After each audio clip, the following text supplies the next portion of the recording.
అమ్మా నమస్తే. మీ పేరేంటమ్మా? నా పేరు మంగమ్మ అండి. మంగమ్మ గారు, ఈ ఇల్లు మీ సొంత ఇల్లేనా? నాకేం లేదమ్మా. మరి ఎవరిది ఇల్లు? ఇది నాదేనైతే అయితే అమ్మేసుకున్నాను. ఎప్పుడు 7 సంవత్సరాలు అవుతుంది. ఒకప్పుడు మీదే? ఒకప్పుడు ఇప్పుడు కాదు, బాకీ అయ్యి ఏదో ఈ కాళ్ళ గురించి ఆపరేషన్కి వాటికి చేస్తే ఎంత పెట్టినా అంత నీళ్ళు అయిపోయింది.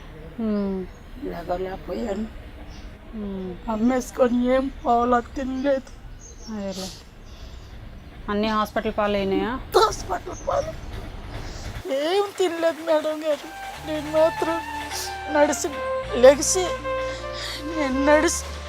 ఒంగోనైనా సరే అడుక్కొని తినాలని ఉంది, కానీ తీసుకోవాలని లేదు నాకు. దేవుడు ఎందుకు ఇట్లా చేసాడు బాధపడక. నడుస్తూనే ఉన్నాను మేడం, పడిపోయాను అంతే. నడుస్తానే పడిపోయాను. ఇప్పుడు 7-8 సంవత్సరాల నుంచి ఇదే బాధ. ఏమైంది కాలుకి? ఎందుకు అన్ని ఏగలు, కట్టులు, పుండులు? పుండు ఉందమ్మ గారు, ఎట్ట పడిందో పడింది. హాస్పిటల్కి వెళ్ళలేదా? వెళ్ళానమ్మా, చెప్తున్నాను పోసి డబ్బులు. ఏమన్నారు? ఏమనలేదు. షుగరా మీకు? షుగర్ లేదు, ఏమీ లేదమ్మా. షుగర్ లేకపోతే అంత పుండు తగ్గకన్నా ఉండదమ్మా. ఎందుకో మరి తగ్గట్లేదు. తీకండి. వాళ్ళు అప్పుడు ఇదిగో ఆపరేషన్లు చేయించుకున్నాను. ఒక్క కాలికి 7 ఆపరేషన్లు అయితే అన్నారు. ఇది స్థలం అమ్మేసి కట్టాను, అయినా కూడా లేకుండా. ఆపరేషన్ చేశారా? చేశారు. ఇగో అంటే ఏ ఆపరేషన్ చేశారు? ఏం ఆపరేషన్ మరి ఇది నాకు తెలియదు. లేక పడిపోయాను. ఇగో ఈ చిన్న బండి చేపించుకుంటే ఆ బండి మీద ఇదేదో తగిలింది. అప్పటి నుంచి అడుక్కోవటానికి కూడా వెళ్ళట్లేదు నేను. అసలు బండి మీకేమైనా తగిలిందేమో, సెప్టిక్ అయిపోయిందమ్మా మీకు కాలుకి. ఏమో మరి ఏమైందో ఏమో తెలియట్లేదు. ఎవరు తీసుకెళ్తారు? నాకు ఎవరు తీసుకెళ్ళట్లేదు. చూపించావమ్మా, అంత నిర్దినం చేసావు, డబ్బులు అన్ని అమ్ముకొని నీకే పోసుకున్నావు, నువ్వు మాకు ఇచ్చావని. పిల్లలు ఎవరు రావట్లేదు. పిల్లలు ఉన్నారా మీకు? ఉన్నారు, రావట్లేదు. ఇక్కడ లేరు వాళ్ళు. పిల్లలు పుట్టారా మీకు? ఎంతమంది? 4 అమ్మాయిలు. 4 అమ్మాయిలు ఉన్నారు. ఒక అబ్బాయి కూలి పాసిమని చేసుకుంటున్నారు గుంటూరులో వాళ్ళు. సరే, ఏదో ఒకటి బ్రతికే ఉన్నారా వాళ్ళు? ఉండా కూడా రారు తల్లి. ప్రెసిడెంట్ గారి దగ్గరికి కూడా నాకు పెట్టట్లేదని వెళ్తే, మేమెందుకు పెడతాం, మాకేం పని అని ప్రెసిడెంట్ గారి మీద కూడా తగాదాడి వెళ్ళిపోయారు వాళ్ళు. కూతుర్లా? చాలా గొడవ జరిగిపోయింది.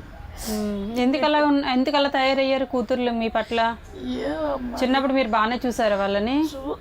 చూశాను, చూడలేదు. అందరిలా కన్నాను. వాళ్ళకు ఒక వచ్చింది, 3 పెళ్ళిళ్ళు చేశాను, 2 ప్రేమించుకొని వెళ్ళిపోయారు. ఏం చేయమంట.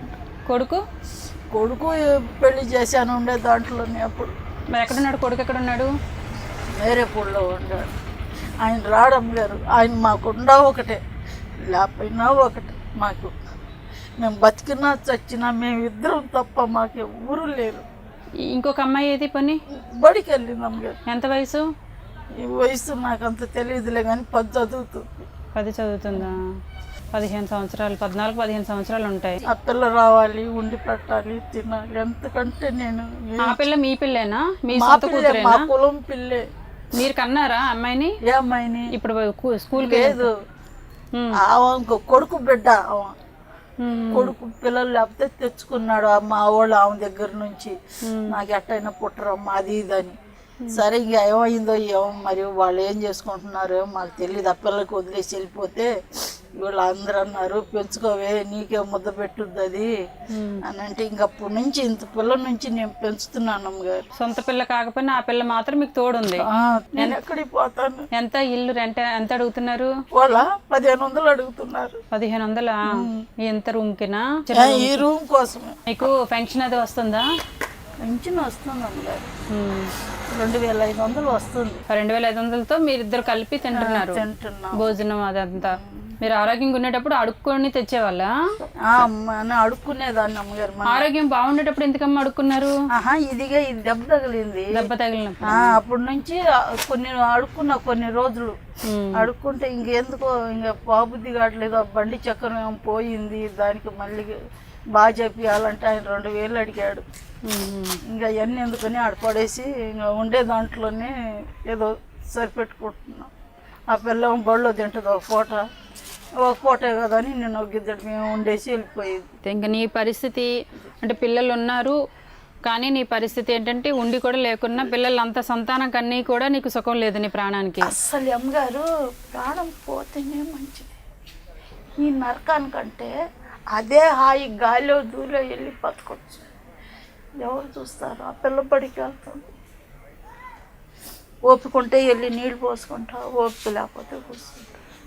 తినటానికన్నా జరగాలి, అదే కడుతుందిలే పిల్ల పాపం అని మనం కూడా మరి చిన్నమ్మాయి కదా తను ఇంకా పని చేసి మీకు పెట్టే అంత వయసు ఇంకా రాలేదు కదా. అది రాలేదు, అందుకని ఈ వయసులో వాళ్ళు చదువుకోవడం చిన్న చిన్న ఇంటి పనులు తప్ప ఇంకేం చేయలేరు. మరి 10లో పోతే ఏం వర్క్ ఇస్తున్నారు రాయటం సొంత పిల్లలే మిమ్మల్ని పట్టించుకోలేదు. మరి ఏం చేసి ఆ పిల్లే నాకు చూస్తుంది, ఆమెకే చూసుకుంటున్నాను నేను కోడిగుడ్డులాగా. ఇంకా తప్పదు మరి మీ లైఫ్లో మరి ఇంకా తప్పదు మరి ఏం చేద్దాం. చచ్చిపోతే మాత్రం పారేయటానికి రెడీగా ఉండాలి, పెట్టేవాళ్ళు లేరు. సరే నేను బియ్యం ఇస్తాను తీసుకోండి, తీసుకురండి.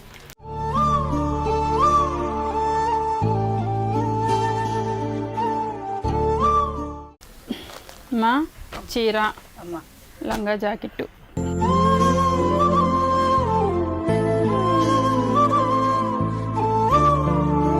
ఇది రగ్గు తీసుకోండి.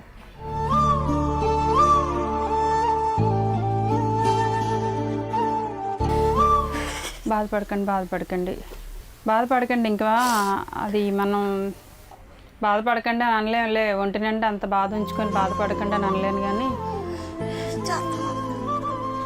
ఇది మానిపోతే నాకు భయం ఉండదు అసలు. ఇది మానిసావట్లు. మీరు ఆటో కట్టించుకొని ముందు అర్జెంటుగా హాస్పిటల్కి వెళ్ళండి, సరేనా? ముందు హాస్పిటల్కి వెళ్ళి మందులు వాడితే కనీసం ఆ బాధ అనేది మీకు పోతే మీ పని మీరు చేసుకోగలుగుతారు. చేసుకోవాలని ఆశ అమ్మగారు నాకు. సరేనమ్మా, నీ ఆశ నెరవేరాలని నేను కోరుకుంటున్నాను. ఇవిగో బియ్యం అవన్నీ కూడా కడుపు నుండి అన్నం తినండి. మీరు ఫస్ట్ అయితే హాస్పిటల్కి వెళ్ళండి. అమ్మగారు ఇచ్చినప్పుడు సరేనమ్మా, నేను వెళ్ళొస్తాను, మీరు జాగ్రత్త.